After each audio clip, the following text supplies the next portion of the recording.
నాయకులు, జిల్లా యంత్రాంగం, ప్రజాప్రతినిధులు అందరం కలిసి ఈ కొండపల్లి ఉత్సవాలు నిర్వహిస్తూ ఉన్నాం.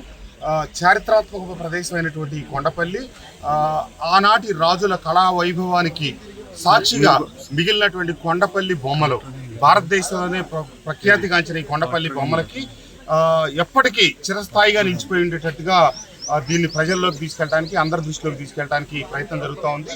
ఇది ఈ రోజు కాదు, దాదాపుగా 2 దశాబ్దాల క్రితం తొలిసారిగా ల్యాంకో సంస్థ వారు, అప్పటి లగడపాటి రాజగోపాల్ గారు పార్లమెంట్ సభ్యులు దీనికి తొలిగా శ్రీకారం చుట్టారు.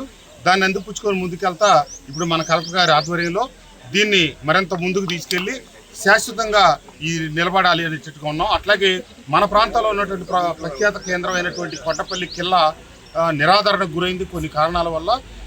దీని మీద 2-3 కార్యక్రమాలు తీసుకుంటా ఉన్నాం.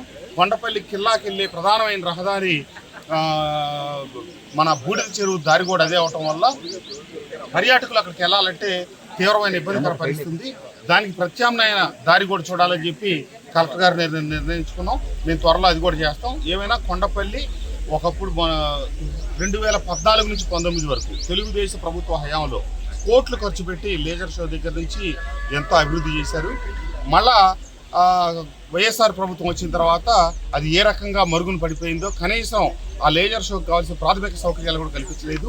మళ్ళీ ఇప్పుడు అవన్నీ కూడా పునర్వైభవం తీసుకొచ్చి మళ్ళీ ఈ ప్రభుత్వంలోనే ఈ కార్యక్రమాలను తిరిగి పునఃప్రారంభమైనవి. వీటిని త్వరలో పెద్ద ఎత్తున అధికార యంత్రాంగం, ప్రజాప్రతినిధులు అందరూ భాగస్వామ్యంతో ముందుకు తీసుకెళ్తాం. కొండపల్లి పూర్వ వైభవాన్ని పునరుద్ధరిస్తాం.